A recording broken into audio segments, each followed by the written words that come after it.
I'm Jason Bradford. I'm Asher Miller. And I'm Rob Dietz.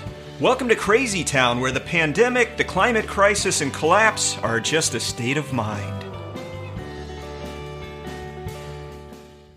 This is producer Melody Travers. In this season of Crazy Town, Jason, Asher, and Rob are exploring the watershed moments in history that have led humanity into the cascading crises we face in the 21st century.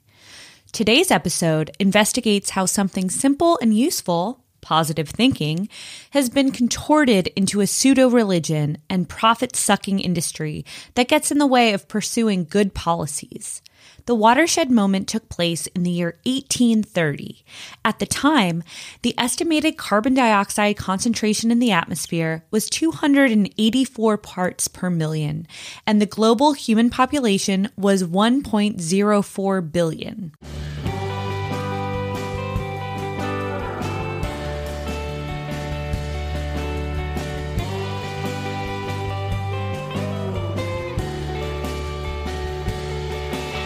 Hey, Jason and Rob, I wanted to get your advice on something. Yeah, you've come to the right place for good advice. Yeah. So, Kirsten and I are thinking about having another kid. Our boys are getting older. My oldest is about to get his driver's license. We have a lot of energy still. I feel like we have a lot of wisdom to impart. Okay. I'm really looking forward to being 68 when they graduate high school. Yeah. But wait. Can you still do this? I mean, you guys, Oh, you're thinking about my vasectomy. Yeah, Look, I think so. You know, you've heard of those rare cases where they get sort of naturally reversed. I think if I think positively enough about something it, will push through. I don't know what you're on about with this negativity. Like, if he thinks about it hard enough, he could probably He thinks about it hard enough. Stop. Yeah, that's a good one, buddy. He could shrink the size of his sperm, and they could get through that knot that got tied in his vas deferens. Don't mention shrinkage. We just lost everybody listening. No, I mean, I'll be honest with you. The only reason I'm even thinking about this is because I've got a great name in mind. Okay. For a child, girl or boy, it doesn't really matter to me. Yeah, girl or boy. Okay, I like this. Quimby. Yeah. And Quimby, because that's a great name. They will be hugely, hugely successful in life. Yeah, How's like that? the mayor on The Simpsons, Mayor Quimby. Okay. I am a Cher's child, and I was born of a vasectomy. Well, actually, Who the hell's Quimby? the reason we wanted to name this child Quimby is because of the person behind today's watershed moment. Mayor Quimby is today's watershed. Oh, No, it's a different Quimby. Okay. So let's go back in time. Okay, almost 200 years ago. God, time is getting away from us. Yeah. Think about it. 1830. 1830. 28-year-old Phineas Parkhurst Quimby. Jeez, they don't make names like they used to. Yeah. Well, you know, Mayor Quimby's name on The Simpsons was actually Mayor Joseph Fitzgerald O'Malley Fitzpatrick O'Donnell the Edge The Edge. Quimby. Are you serious? Yeah. Oh, that's awesome. It's just every season they added an extra name. Yeah. The internet tells me all kinds of good things. So our buddy Phineas was a clockmaker from Maine, but Phineas was dying of tuberculosis. Big deal in those days. Kinda rough. It's coming back. Quimby's doctors were trying to treat him, but they're giving him meds that actually were making him worse. Yeah, typical of the time. So, you know, one day, we don't know what day exactly it was, in 1830, he was desperate, and he got advice from a friend of his who said, you know, that he had gone on a long horseback ride when he was sick with something, and that healed him. So Quimby was like, I'm going to do this, but he was too weak to actually get on a horse. So he got in a carriage instead, you know, and he rode all day through Maine. So he's getting the horse gases. Yeah. Maybe it It's took the a while exhaust for it to system really of the work. horse. But, you know, at the end of the day, he was so exhausted, wasn't feeling any better. He needed the help of a local farmer to, like, turn the carriage around for him. And then something miraculous happened to him in that moment. Okay. You know, and he wrote later, he said, at the time that the farmer started his horse, which makes it sound like it's a fucking car. Yeah, what does that mean? I was so weak, quote, I was so weak I could scarcely lift my whip. That's great. I'm sure that horse was disappointed. Quimby's like Indiana Jones, just carries a whip with him. Right, exactly. I'm going to ask for a whip for my birthday. Go Please ahead. don't. Keep going. But excitement took possession of my senses, and I drove the horse as fast as he could go, uphill and down, until I reached home. And when I got to the stable, I felt as strong as I ever did. And it was that experience, that moment in 1830 that led to a new movement called New Thought, or what some people call positive thinking. And that is the watershed moment today because it transformed American society. He probably had a little microaneurysm or something like that, but anyhow. Way to ruin. We don't really know. Maybe he got some fresh air for a change, or maybe horse farts really do cure tuberculosis. So a lot of people don't know Quimby now, but he wound up devoting his life to the development of a whole set of beliefs that he documented. These were published posthumously after he died, but over the rest of his life, he became a healer for something like 12,000 patients. Oh, gosh. Teaching them this sort of new thought, positivity. I'm going to call it mumbo jumbo. Okay, so you got to explain this new thoughtism going on. What's the deal with it? Sure. There are a couple of key concepts here. You won't be surprised, sort of like the source of this. This is, for him, it was really about disease being a manifestation of negative thoughts and beliefs. In a sense, of not a figment of our imagination, but something that we construct. And I'm just going to quote something that he wrote in this book that was published after his death, writing in the third person about himself, which, by the way, I love that. That's always a great warning sign. Yeah. Right? Is he like a professional athlete in the NBA or something? Yeah, exactly. Writing in the third person, here's a paragraph like Quimby wrote. Dr. Quimby asserts and expects to prove that what is called disease is not a cause but an effect. He says that thoughts are like the shock of a galvanic battery, that they are directed by some wisdom outside of the individual, and that these thoughts are deposited according to the direction and bring about a phenomenon. This phenomenon, which he calls an idea, quote unquote, is named disease, quote unquote. He says that every idea, whether of disease or anything else, is a combination of thoughts, and that every person is responsible to himself for his ideas and must suffer the penalty of them. In treating the sick, Dr. Quimby introduces the subjects of religion, politics, and all ideas, the discussion of which agitates society. These, he says, contain fear and excite the mind, which by a false direction brings about the phenomenon called disease. He takes every patient as he finds him and commences as a teacher with a pupil, destroying his error by correcting every idea that affects his health. That's pretty long. Can you make it a tweet out of that for me, please? I think if you wanted to make a synonym for that, one word, it's the guy puts his hand on your head, pushes you, and yells "healed." That's pretty much it, right? Yeah. Did I get that right? Well, no, there's a little bit more to this, which is that what you think, the ideas that you have, form your experience, right? So you have negative ideas, in the sense, disease becomes manifested. I mean, it wasn't until the late 1850s with the work of Louis Pasteur that we had the germ theory. So what was this, 1830? Right, so you forgive him? I mean, there's a little bit of, but, as soon as all this germ theory comes out, because tuberculosis, for God's sakes, they figured out what that really was. So Quimby had basically 20 good years, is what you're saying, before. And then we should have been saying, I hate to destroy pop your bubble, but even after Pasteur, this stuff took off. Yeah. Okay. Well, you're not kidding. There's a whole bunch of documented quotes that I'm lucky I've got in front of me, and I'm going to put a couple in front of you guys to read. I mean, To me, these are a little better than Quimby's. Quimby's is pretty hard to follow. I mean, that's all over the place, but some of these, this is just the positive thinking gurus. We got to go through some of them. So I'm going to read one from Rhonda Byrne, who did the book The Secret. And she says, just like the law of gravity, the law of attraction never slips up. You don't see pigs flying because the law of gravity made a mistake and forgot to apply gravity to pigs that day. Likewise, there are no exclusions to the law of attraction. If something came to you, you drew it with prolonged thought. The law of attraction is precise. What the hell is the law of attraction? I hate it. I hate it. That's a key concept Okay, that comes from Quimby's stuff. You know, Because not only are you bringing disease to you with negative thoughts, you can Okay. attract positive results in your life. Oh, I see. You know, through positive thinking. Okay. So, Jason, I've queued one up for you here by Wallace Waddles. What a great name. Now, you want me to read this Wallace Waddles? Is that with a T or a D, Waddles? Two T's. Okay. Waddle. Out of his book, The Science of Getting Rich from 1910. The That's science. a great title. There's a lot of scientism in scienticiousness. Scientificity. Yes, in all of this. Anyway, okay, I'll read this quote. Thanks, Rob, for setting this up for me. And I had nothing to do with this quote, but now I get to read.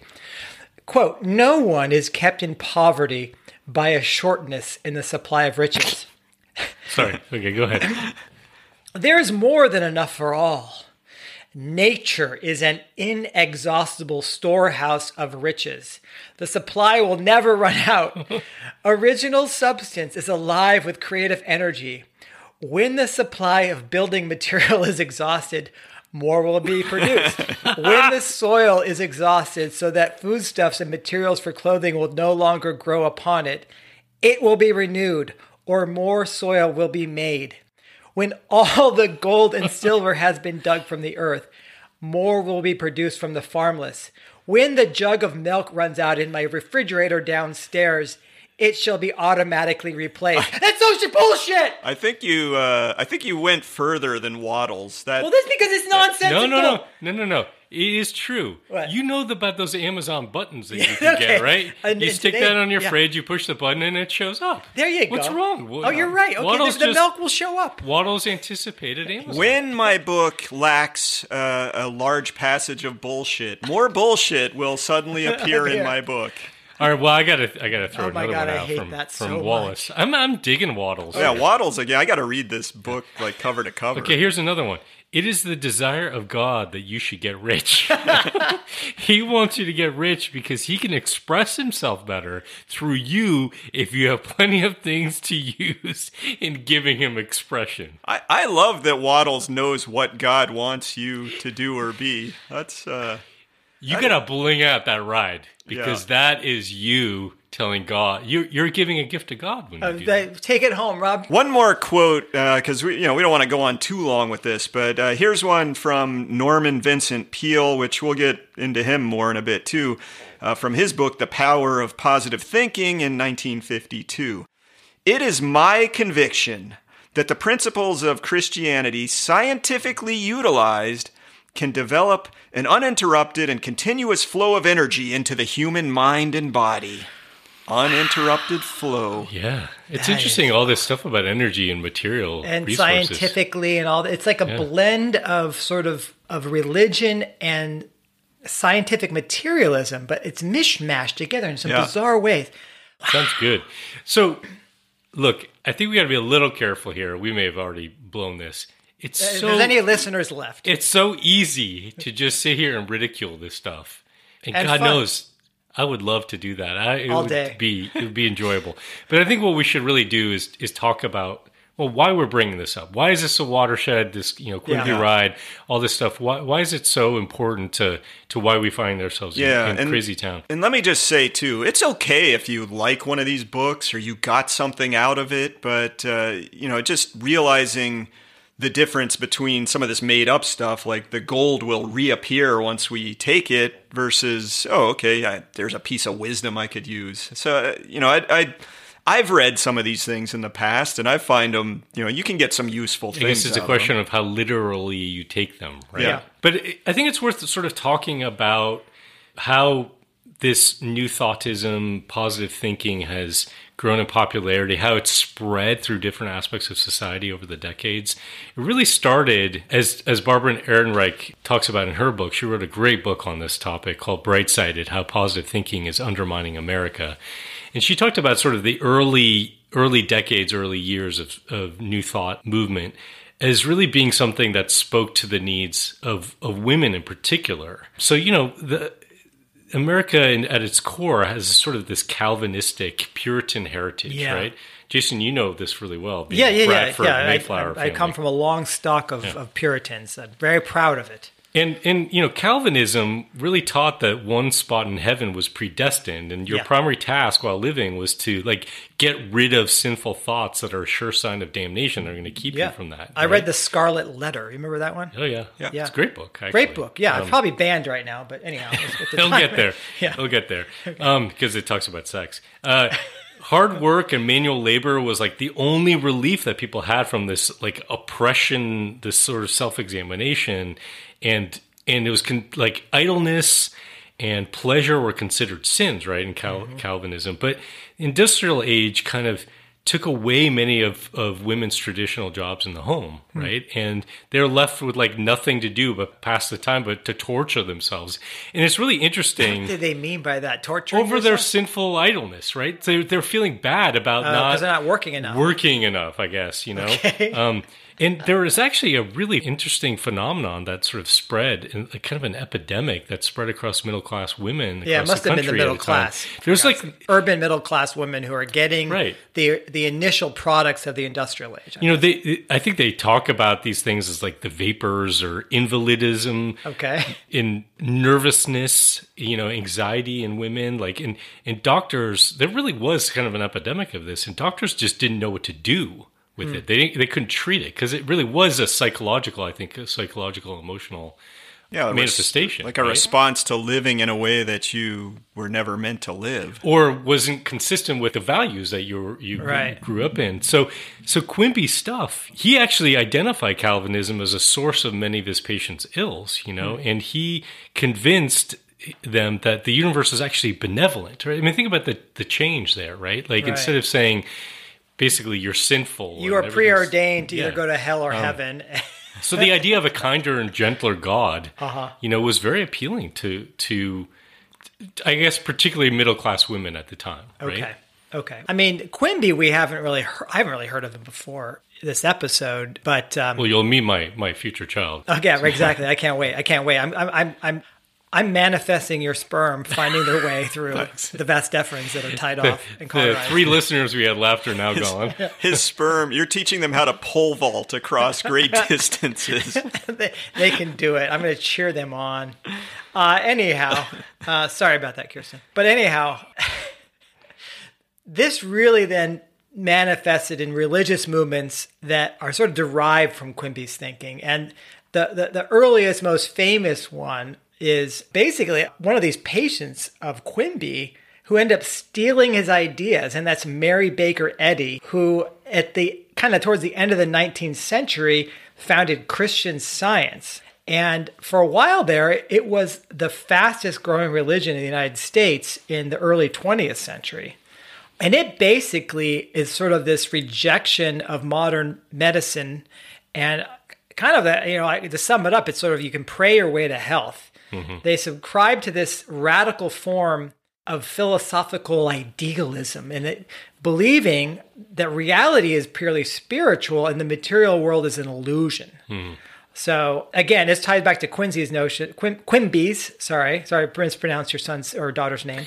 That disease is a mental error rather than a physical disorder. Right. So fascinating. Okay, look, we know that the 3 of us need to reject our own inner drive to be buttheads here and make fun of everything. So let me pull in America's greatest critical butthead, Mark Twain, to do a bit of a... So we can appeal to authority for rejection and being a butthead rather than us doing it ourselves. Right, yes. I like that. Although I'm sure Twain's been... his books are getting burned. They're probably burning a bunch of Twain. He's awesome, totally hilarious. He wrote a whole book that's a takedown of Christian Science with the awesome title "Christian Science." So I didn't know that. I'm going to read you the first third of maybe the best run-on sentence of all time that opens the book. So Mark Twain writes, "This last summer, when I was on my way back to Vienna from the appetite cure in the mountains, I fell over a cliff in the twilight and broke some arms and legs, and one thing or another, and by good luck was found by some peasants who had lost an ass. What the? So that's the first third of Okay. his sentence. But basically, he sets this up where he falls off a 75-foot cliff. He's banging off of boulders all the way down. Okay. And this peasant gets him to the farmhouse and consults a doctor. But the doctor is into the Quimby, what'd you say, Mary Barker Eddy Christian Science stuff. And basically, he's complaining that I'm in pain. I've got hunger and thirst. And the doctor's like, I knew he would have those delusions. Right. We've got to change his thinking. Yeah, because the material world doesn't really exist. It's all an illusion. It's all spiritual. Those some broken arms and legs are not really They're not broken. They're not real. They're not there. Yeah. Okay. He goes on to do all kinds of cool stuff. Like he compares the dominance of the New Thought movement and sort of like pulling in all these different strands to the way Standard Oil took over. Yeah, I think he was talking the fuel. specifically about Christian Science, right? Like there are all these strands of new thought cropping up left and right, and in some ways, he's really attacking Christian Science, specifically Mary Baker Eddy, and I think was kind of comparing her to Rockefeller in the sense of like all these wildcatter oil guys can't figure shit out. Consolidation. You get this guy to come in and like create this whole system to control it all. Fascinating. There are these new spiritual strains or religions, that you can point to that emerged from Quimby, but it also really did work its way into evangelical Protestant churches. Remember the Bakers? Tammy Faye and Jim Baker. Baker. They're still going. Are they? Yes. Well, and so there's this kind of piece of this positive thinking that people call the prosperity gospel. Yep. So prosperity gospel, in a sense, is sort of like combining a religious belief, or a belief in this case in a Christian God, with people's pursuit of happiness and material well-being. And interestingly, there are a lot of like very conservative Protestant leaders. This is later, during the New Deal era, who use this prosperity gospel idea in opposition to the New Deal, which was, the New Deal was all about like, let's provide a floor, a safety net for all of society. What would Jesus do? And their thing was basically saying, look, no, actually, you're getting in the way of your relationship with God. God wants you to prosper. You need to have a relationship with God, not the state. Let me explain. Let me flesh this out. Yeah. So the idea here, if I'm following this train of thought, which is difficult to follow because it's batshit crazy, is that you should not have any kind of government program to help people who are destitute and hungry, because if you do that, then they won't turn to God, who, if you believe that you can manifest a relief from your destitution and hunger through a relationship with the Lord, then that will manifest itself. And so this was anti-God because it was trying to feed poor people. Right. And the truth of the matter is these guys were anti-government and were using this as an excuse to, or maybe they saw it, I don't know, they saw it as a threat for the role of the church to have the state play, because these people aren't going to donate money to the church as much if that's not giving them what they want. Right. This stuff, speaking of which, this stuff drives me crazy. I don't know how much you guys know about this character Joel Osteen down in Texas. But I tune in every Sunday. I mean, he seems to manifest some of this stuff. Like he gets on stage. He's got that snap-on hair. Looks like a lion's mane. There's a look to these guys. He's got this weird like permanent smile plastered across his face. His wife, and his eyes she's are stunning. His eyes are like half closed as he goes on his studies. He says stuff like, I want you to stand up and let the light shine on your backside. Really? Let that light fill your rectal cavity where it can illuminate all the dark spaces. Then a rainbow of fecal matter can flow into your life and bring you all the gifts and joy you deserve. Hallelujah! Oh my God, I'm with you, brother. I'm with you. Amen. So, I jest a little. You do? But I mean, this guy, he has the biggest church in the U.S. That he literally has the old basketball arena. It's got a fucking stadium. Yeah, 16,500 seats. And he fills it. What do you mean, a basketball arena?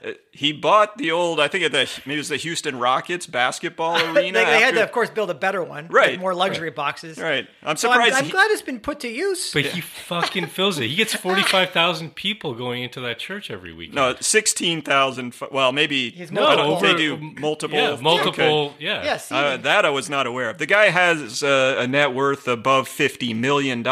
He's doing self-help books. And Asher, you made me aware of this really special product that he's got.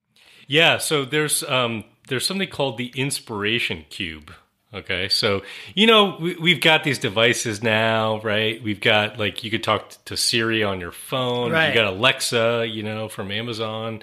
Well, so he's come out with his own thing, which is called the Inspiration Cube. Maybe I'll just play a little clip from one of his ads. I don't want to vomit. Just waking up. With the simple push of a button, remove those negative thoughts with a new message to inspire your day. God is saying to you, you have struggled long enough. Unexpected blessings are coming your way. Over 400 of Joel's greatest inspirations ever assembled, all on this easy-to-use audio listening cube. It's all positive. It's not negative. Our lives are changed completely. There you go. It's all positive. It's not negative, right? Oh, my God. The thing is called Joel. It's got his fucking Instead name of on Alexa, it. it's Joel. You can listen to Joel all day long. You can have one named Quimby later. I want those unexpected things coming my way. Come on. I'm getting you one of those next birthday. Well, here's what I think is a delicious, scrumptious irony is that, this whole idea that the material world is not real is part of the early new thoughtism or whatever. And yet the prosperity gospel has kind of somehow morphed this into get rich quick. Right. So that you can tithe more and more. And that's what it's just ridiculous, right? It's not just about your mind controls your bodily health, but also your wealth. And so this ends up spilling over into American business culture, and there's all these not only these probably seminars for executives to go to, whatever, to be incredibly domineering and yet positive, yeah. But there's also a lot of get rich shit schemes for the masses. I think that's quick, not get rich shit. Get rich quick schemes for the masses. In an early version was a book by Bruce Barton. This is in 1925. These guys are all alliterative, like Wallace Waddle, Bruce Barton. Oh, yeah. Oh, my gosh. That must mean they're like superheroes, like Peter Parker or, That's right. Yeah, Bruce Barton was, every once in a while, was Batman. But anyway, so in 1925, this guy wrote a book. He was an advertising executive. He was a future Republican congressman. And he basically portrayed Christ as the prototype of the modern business executive. And here's a great quote. Quote, he picked up 12 men from the bottom ranks of business and forged them into an organization that conquered the world. The apostles are reframed. And it's like business executive. Yeah, right. It's like a corporate board. Right. It's so freaking great. Oh gosh. God. It reminds me of another book that came out a little bit later that I've actually read. Oh. So I think, I may be more into the positive thinking world than you guys are, because I did not read this ironically. This is, of course, Dale Carnegie's How to Win Friends and Influence People, which, if you think about a book from 1936, I think that's still in the public it's still knowledge. Very popular, People know about that book. Oh yeah, I've heard of that. What did you find interesting about it? So the main thing that I can remember from it, honestly, is he had this thing.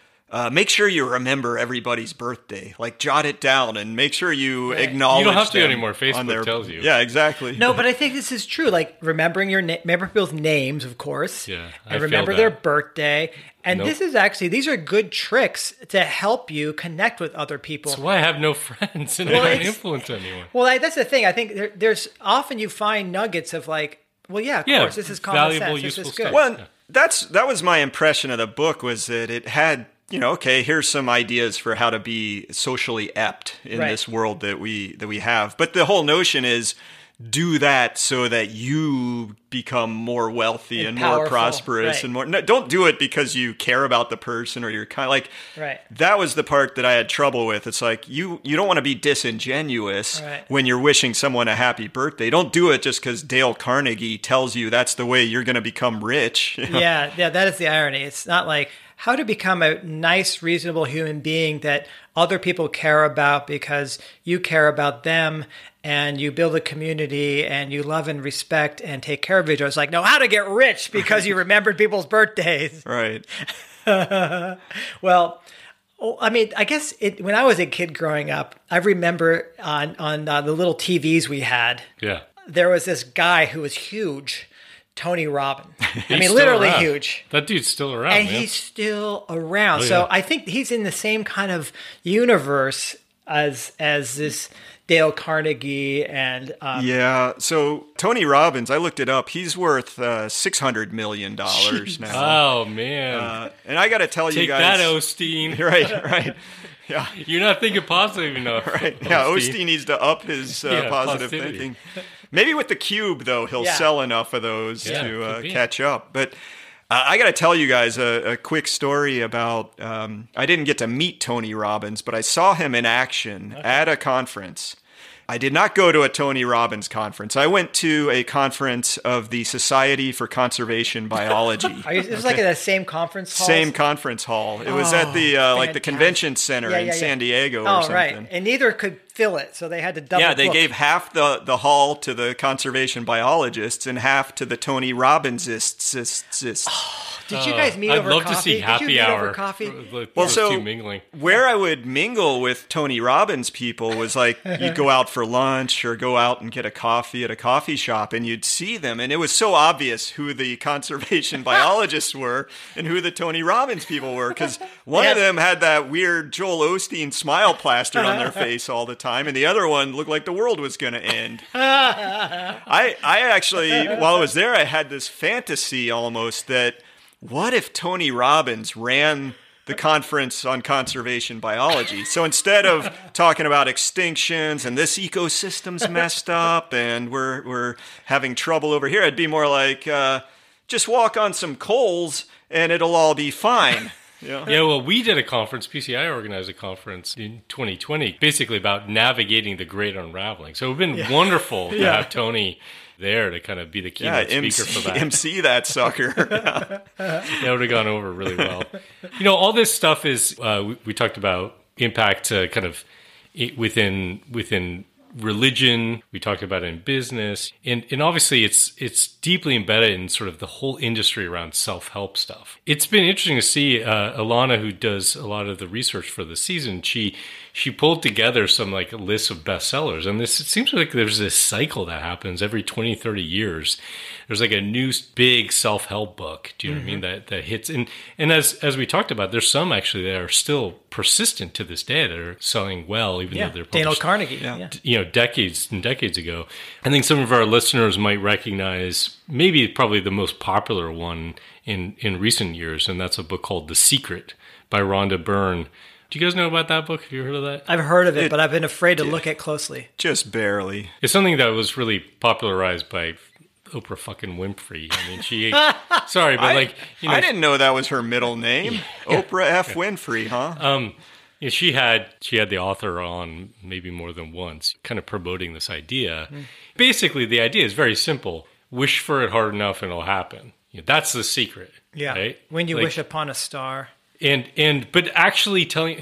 So what's interesting, the contrast maybe is there's a lot of useful stuff in this kind of positive thinking, self-help, booky sort of realm, right? Like practical advice, things that are useful for people. But the idea that, you just got to wish hard enough, pray hard enough, Let me just ask, do you know when that was written by any chance? I think it was, I don't know, 15 years ago or something. Okay, perfect. So that means on your 20-year cycle plan, we got 5 years to write the next one. Yeah.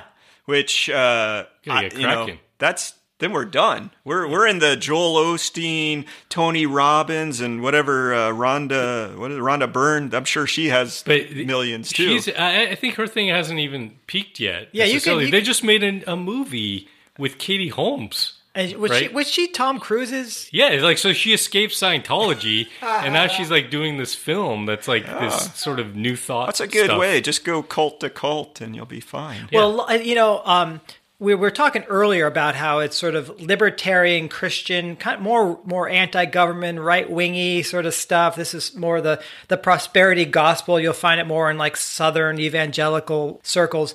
But, you can be on the left coast and you're not going to escape this stuff. New Age circles, the human potential movement. And I had this disturbing experience. I was in this little town called Willits in Northern California. And we had this one movie theater, and it was a wonderful place. I love this movie theater. And you could like ask them to play movies, and they would sometimes go get it. I'm not kidding. They would just, sure, yeah. So one of the movies I think that the community requested was What the Bleep Do We Know? Oh, yeah, I remember that. Okay. I saw that. So you saw that? Yeah. I saw it in the theater, yeah. And I saw it with a bunch of people I knew. I don't know what the bleep you guys are talking about. Well, it's kind of about this woman who is a little depressed, a little, anxious in life, just not sure what she wants out of life. And the next thing you know, it's getting into quantum physics and stuff. And I'm watching this at first going, yeah, I think you need to like realize that you can make a change, that you have power. It sort of starts out slow and I'm with it. By the end though, I'm walking out and I'm going, depression and anxiety are debilitating and can manifest in all sorts of physical ways. And some positive thinking may really help pull folks out of a funk. And I'm asking my friends this. I'm like, but my God, can't we just recognize and accept that all that without misrepresenting quantum mechanics? Like, why do they have to bring in quantum mechanics? I'm like, what are you talking about? This has nothing to do with quantum mechanics. I can see this being just beyond upsetting for someone with your sensibilities. Yeah. Oh, yeah. It was about Plus, like the first 30 minutes of the movie, I'm with them. And then I'm like, what the hell are they doing here? Well, and I bet you in a crazy town moment, like you're sitting there feeling all alone, right? Being Everyone's critical. Like, everyone's like, ooh. Oh, that totally explained it. right. Yeah. Yeah, and as you said, Jason, this is. I mean, I think that film is part of a strain of positive thinking that's in maybe more kind of wellness, new age, kind of left coast circles, if you want to call it that. And we've seen this. There's a real history of it with Est. In the Bay Area, Est. In the Bay Area, the Earhart Seminars Training, I think, is what that stands for. Yeah, and that led to like Landmark, and these offerings, I think, that do provide a lot of benefit in many cases to people. It's just sometimes when you go a little bit too far in this idea that the physical world is just a manifestation of what we think. You get too disconnected from reality is what happens sometimes. Well, I like the way you state that because you can turn to the world of politics and see that as well. This idea of one political leader actually addressing reality, who turns out to be the loser, and another political leader who's like, fuck reality, let's look at the cool positive angle on this, who's the winner. And I'm, of course, referring to Carter and Reagan. Oh, yeah. So Jimmy Carter, as president, was really concerned about energy. Yeah. And the guy was a nuclear physicist, knew a thing or two about energy. He ended up giving these just disastrous, I should say disastrous politically, speeches. Yeah. One called the Crisis of Confidence speech. He had the one where he was wearing the sweater and telling everyone to turn down their thermostats. What a bummer. And and then Reagan comes in and goes, there you go again, with his looking at reality, you loser, and he comes up with his it's morning in America, which really should have been spelled Mourning, but you know what he was doing. I know. I read the Carter transcripts and I go, oh wow, this guy knew his stuff. Yeah, he got it. And Reagan, of course, was an actor who was all about make-believe, and it just made its way into our highest level, the highest office of our governance. And Oh, no. I mean, you could just look at recent dynamics. Think about Trump. I know where you're Trump, going. Nope, I don't want to think about Trump. Trump grew up attending Sunday services at the Church of Norman Vincent Peale. Now, Peale wrote a book called The Power of Positive Thinking in the early 50s. That book spent 186 weeks on the New York Times bestseller That's list, over right? 3 years. I just did the math. 3.5 years. And he was spouting this prosperity gospel stuff, all this positive thinking stuff. It's just not a side thing for Trump. I mean, he went there for almost 50 years. He married his first wife there at Peale's church. Of course, Trump had Ivana, I believe. one of those. Yeah. Of course, in true Trump fashion, he had to say that Peale thought, quote unquote, thought I was his greatest student of all time. Well, that's thinking positively. Exactly. Okay, look, we've kind of gone through, right wing, left wing, politics, movies, books, all this stuff. Business. Yeah, business. Who can leave that out? But can we maybe start to distill what are really the impacts here? Like, Yeah. what's the big deal? I think the first thing is just to, and I think that's why we spent a little bit talking about the different manifestations of it, it's to really recognize that this is insidious throughout American society, right? Yeah. It's just permeated. And Barbara Ehrenreich in her book, I think, really put this succinctly. She said, positivity is not so much our condition or our mood as it is part of our ideology. Right? Yeah. So it's like deeply, deeply embedded. I think so. And that was very interesting insights from her, because she also made the connection between the prosperity gospel and the need to bolster consumerism. So here's a great quote from her. If early capitalism was inhospitable to positive thinking, late capitalism or consumer capitalism is far more congenial, depending as it does on the individual's hunger for more and the firm's imperative of growth. The consumer culture encourages individuals to want more: cars, larger homes, television sets, cell phones, gadgets of all kinds. And positive thinking is ready at hand to tell them that they deserve more and can have it if they really want it and are willing to make the effort to get it. Well, I think we have to think of the timing of this. I think we're talking for her, this is writing, I think, about sort of maybe the post-depression America, right? When we were coming out of the war and early capitalism was struggling to get people to consume enough. Right. So you have all the theories of Bernays, the marketing stuff. Yeah, creative advertising. And all of the examples we're giving of these writings are sort of at the cusp of that transition between the two. Yeah. So if positivity has become inherent in our society, I think there's a really huge downside for individuals, for each person. And that's this idea that success or failure is entirely dependent on you and your attitude, and it has nothing to do with society or circumstance. I mean, there's no doubt that your attitude and the amount of work that you put forth has something to do with what you can achieve, but this positive thinking deal says it's the only thing. Yeah. We've kind of reviewed a lot of books, but there was a really interesting one by Ralph Waldo, not Emerson, but Ralph Waldo Trine, came out just before the turn of the century to the 1900s. So this is in 1897, called In Tune with the Infinite. I hate it already. I know, right? But the Amazon description of that book, so still available today, says, "This is a must-read for all who'd like to strengthen their connection to the infinite mind in order to enjoy a free flow of abundance, personal blessings, intuitive knowledge, and the strong sense of well-being that results from a solid connection." Well, that's just more and more the same BS. So why is this book important? Well, I mean, it's people like Henry Ford became a big fan of it, tried to incorporate it into the business practices and into how he ran his factories. I mean, think about it. Okay. We have this is a huge schism in society where, some people believe that it is the role of the collective, the state of society at large, to care for those who are disadvantaged, are hungry, are poor, lack education, whatever it is.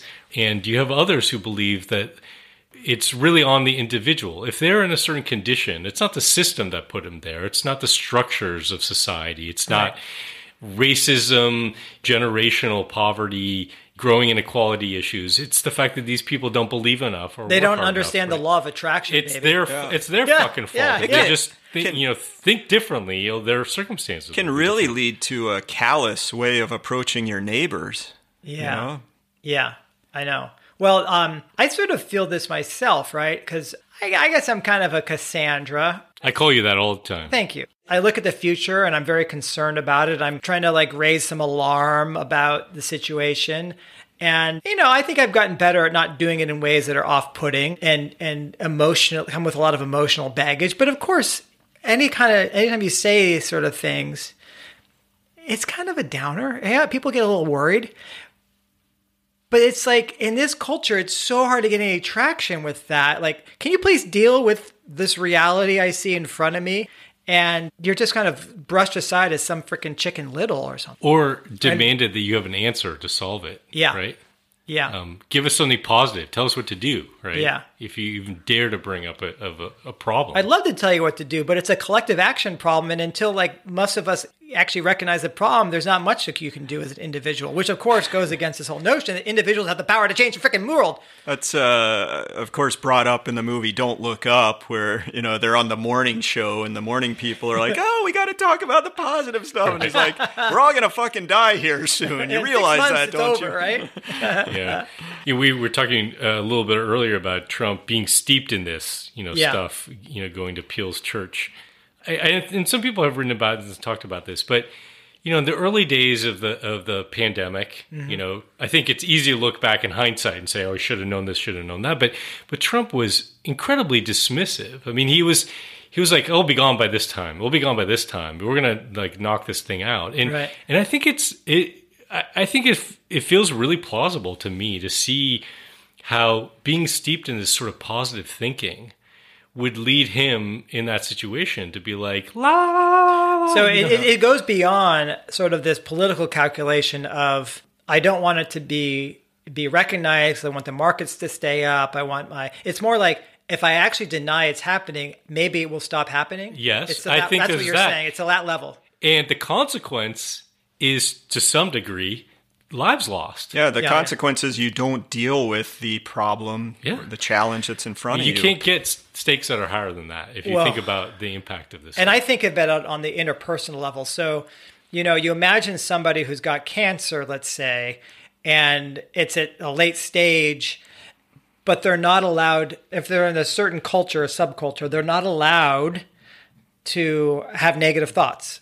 And the people around them, their friends and family, don't want to entertain the pain they're in and don't want to look at it closely. Because with the idea being like, oh, maybe if they only have positive thoughts, they'll cure themselves. I think there's a lot of that out there, right? Yeah. And I think it's super damaging because you're starting to deny your mortality and deny the ability for you to go through a grief process and come to some sort of state of acceptance and have really difficult but important conversations with your friends and family. Yeah. Yeah. So a lot of this just removes some of the most important things to happen in someone's life, which is going through a death process with grace. Yeah, and taking the meaning out of it, as everyone around you has that Joel Osteen smile plastered all the time, and rather than talking about what's really there. I think we also have to recognize that positive thinking could be really overt, or it could be, sort of under the radar, can absolutely be used as a tool of social and political control. I mean, the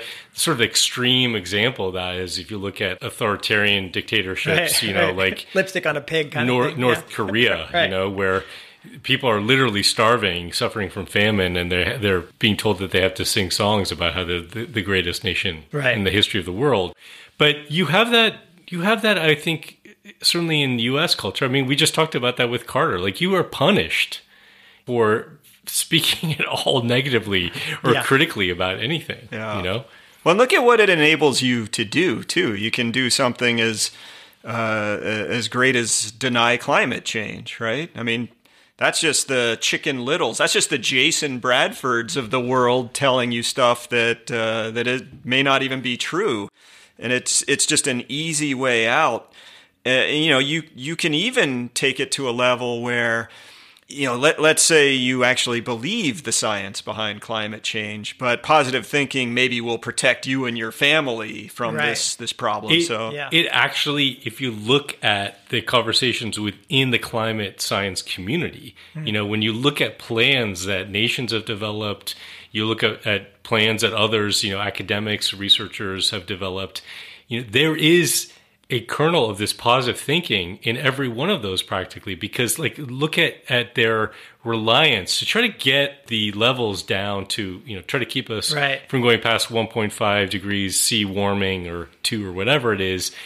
There's this magical solution that comes in, negative emissions technology, some ways of sucking carbon out, do you know what I mean? Yeah. That are not established. They're just bullshit, yeah. That's positive thinking. It is. We're going to fucking figure this thing out to make this math work. Or the Canadians being like, oh, well, the Corn Belt's going to move up into our latitudes. Yay! Yeah. And then all of a sudden they're like, oh, wait a second, fire's everywhere. Yeah. And it's 120 degrees today. That's hot.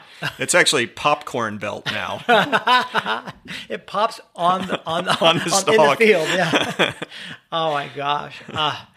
Yeah. Well, I also sort of see this lately in this sort of constant rush to get rich quick without even trying, right? The whole notion that you can make money by just parking some of your money somewhere that magically explodes and becomes the next big thing. Yeah. The stock market, people looking for stock tips, etc.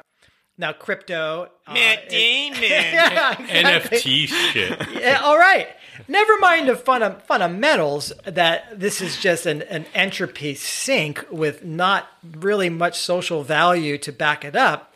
But people are piling on. Matt Damon. What about? He's shilling for that stuff. Can you pull up his cryptocurrency clip? Sure, yeah, we could do that. Come on. The ones who embrace the moment and commit. And in these moments of truth, these men and women, these mere mortals, just like you and me, as they peer over the edge, they calm their minds and steel their nerves with 4 simple words that have been whispered by the intrepid since the time of the Romans. Fortune favors the brave. Fortune favors those who buy into cryptocurrency before everyone else rushes in and it crashes. Fortune favors those who get out before the music stops. Think positively, be brave, take risks, and stick money in something that makes no sense. Well, it is so true. Like you look at, in some ways, actually, venture capital and kind of like all the sort of new technology shit that goes out there. A lot of that is like. Yeah. It will work out someday. I mean, Theranos, the story is Theranos, which is a fascinating story, is a perfect example of that. I mean, this company, with this Stanford grad, young Stanford grad, was basically saying we can create this incredible equipment technology that will allow you to like test blood for all of these things with a little pinprick, and we could do it overnight. The fucking technology didn't work, but she was just selling it, getting all this money in the door, and she actually, I think, really believed we'll figure that out. It'll get solved. Well, that's because she hired David Blaine and David Copperfield as her lead research team. You just apply the magic. Well, she had people on her staff being like, this doesn't work. And she's like, nope, we're going for it. Right. It's going to work out. Well, let's kind of summarize this. I think you can go back to the concepts that we've talked about of culture materialism. And you can understand what this whole crazy positive thinking, new thoughtism, as a natural consequence of all this industrial productivity coming online, and then the push for consumerism. And we're needing a society that is historically puritanical Christian nation is needing some kind of justification to suddenly just start buying stuff and making their dreams come true. You have this agrarian culture that we were that had little material wealth to go around. And hedonism and sinful wants were bad. You had to stuff those down, right? But now we have factories churning out cheap junk, and we're told to embrace our material cravings, and God will provide. And there's a really interesting, I think, sort of extreme tension here, because we're told that we need to be good consumers. This puts a veneer on all that. But at the same time, we've seen that this is unfulfilling to people. Yeah. So they become more and more deeply unfulfilled because it actually doesn't fill It doesn't work. what people need. They need community, connection, meaning, purpose, Right. beauty in life, right? Right. And so the more they chase after that shit and are told, think positively and you can get all these riches, and then they either don't achieve them, and that means that there's something wrong with them, or they get them and they're unfulfilled. That's Right. also something wrong with them. Okay. Think harder. you know? Okay, Chicken Little. Just send me some money and everything's gonna be just peachy keen. If you send PCI massive donations, nothing will happen to you.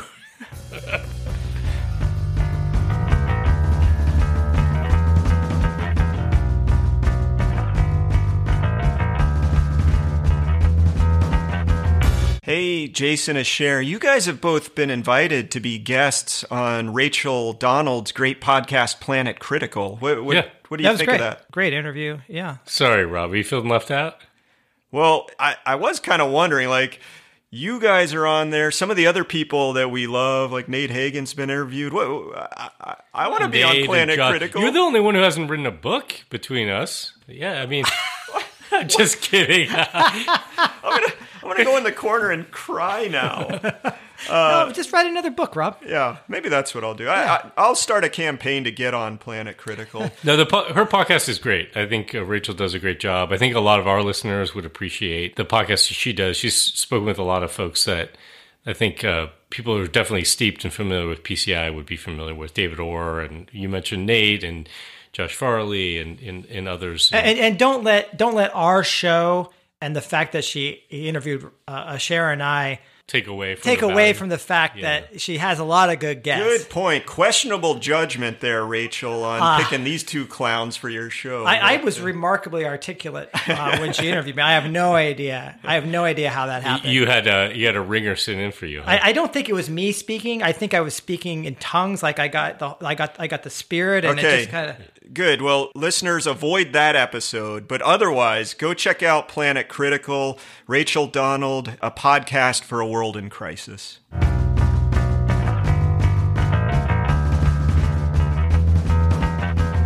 Every decision I've ever made in my entire life has been wrong. My life is the complete opposite of everything I want it to be. If every instinct you have is wrong, then the opposite would have to be right. Okay, so I guess to start with thinking about doing the opposite here, we just need to acknowledge that if people are actually listening to this podcast, they probably haven't really fallen deeply into the religion of positive thinking. Great, right? So we're not talking to anybody, is what you're saying. No, I'm just... I know our people. We hear from them, right? Yeah. And they're... I would say they're overly susceptible to that stuff. But I think we have to be careful, and I include the three of us here, to not fall into the trap of seeing everything in the negative light. Oh, right? interesting. Yeah. Because I don't know that that's the do the opposite. Well, right. So the opposite of positive thinking, despite maybe your natural state of affairs, Cher, is not negative thinking, right?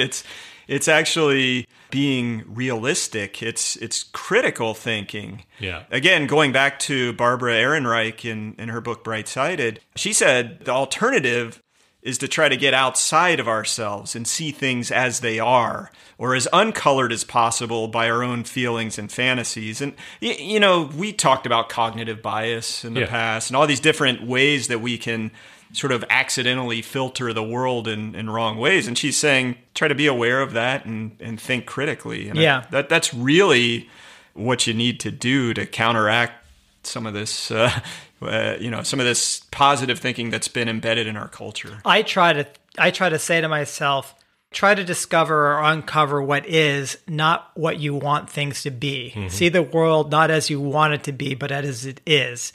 And that will give you then maybe a stepping stone, a way to realistically assess how you can shift it more towards what you want it to be. I also, doing the opposite is also not believing that our thoughts, feelings don't have an impact on our health or well-being. They absolutely do. I have plenty of experience and know people with anxiety and depression who manifest these things physically. Absolutely. And part of what you try to do is kickstart like a process of of getting out of those negative ruminations and laying down new tracks in your mind. And when you start to do that and become more grounded in reality and not spiraling into these negative thoughts, you often get a health benefit. So I think that's absolutely true. Yeah, and I think to both of your points, this is about avoiding any extreme, dogmatic, rigid, singular way of looking at the world, right? Like the problem with positive thinking is not that you're being positive about stuff. It's that you're expecting yourself to only be positive about things, and that will somehow change the result of the world around you. The same thing would be true about thinking about everything, completely negatively, or thinking that your mind doesn't impact your body or whatever, right? But given that this positive thinking is out there and embedded in the culture, and we went through a ton of examples, what can we tell listeners about how to say challenge that if you see it, right? Yeah, it actually, that's something that Barbara Ehrenreich wrote about in her book as well, which is it is incumbent upon all of us to challenge blind positivity around us. And I would actually even caution us to challenge blind negativity, right? Yeah, or fatalism as well. And it's not doing it by calling people stupid, even though this is, I think people could look at us and be like, look, you guys just spent an hour doing that, but because it's so tempting, I gotta say. We're actually not, I would like to say, we're not mocking the stupidity of the people who are susceptible to these messages. We are mocking the people who take advantage of people's susceptibility to this stuff, right? Yeah. Mm-hmm. But engaging people to think more critically is not calling them dumb or wrong about stuff. It's asking them to think critically and actually recognize that we actually practice defensive pessimism in life, on a regular basis. So think about it. You're driving in a car and hopefully you're not just assuming everyone's got their shit together and there's no chance that anyone's going to ever come into your lane or run a light or whatever it is, right? And of course we practice defensive pessimism because we wouldn't exist anymore as a species if we weren't careful. Right, right. Don't let your kids just run out into the street. Exactly. As a parent, we're constantly doing that stuff, Yeah, vigilance. Yeah, and so it's just, maybe it's engaging in conversation with them and say, look, thinking critically, exploring possibility that things might not turn out perfectly, that if we don't just hope that they're going to be okay and believe that they're going to be okay, it's okay to do that. We do that in life in all kinds of small ways. Let's look at some of the larger issues that we're facing in that same and have light. Defensive pessimism, right? Okay, cool. But I'm going to queue up Matt Damon and have some fortune favoring the bold here. Defensive pessimism. I lost you there, didn't I? Yeah.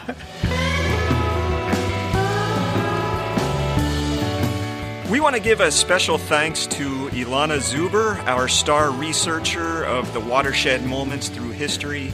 Without her work, there's no way we could have covered such sweeping topics this season. Yeah, and we also want to thank our other outstanding volunteers.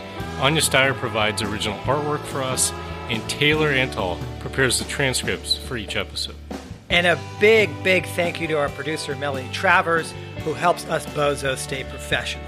And finally, thanks to you, our listeners. If you want to help others find their way to Crazy Town, please drop us a 5-star rating and hit that share button when you hear an episode you like.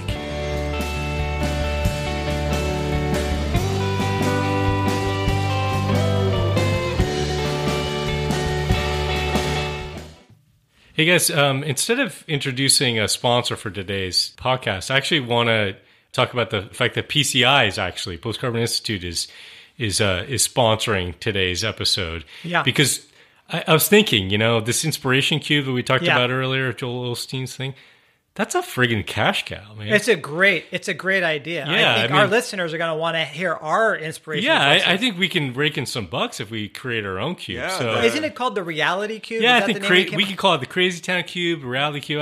We got to workshop the Crazy Town Reality Cube. Okay, it's going to have awesome messages for anybody that purchases this for $17.99. Yeah. I really liked that one. I hit the button and it said, "Hey, today is your day. Get out there and build that survival bunker you've always wanted." Oh, that's great. Get people motivated to really take action. Well, I have one of my favorites says, after you die, this is me, I get to narrate this. After you die, you won't even know you are dead. So relax. It's okay. Yeah, and mine is, yeah, it's true. Your brother, he's got a bigger house, you know, nicer car or whatever. But he's an asshole. 365 days of crazy like town realism. This will change your life. Crazy town. Da, da, da, da, da, da, da, crazy town.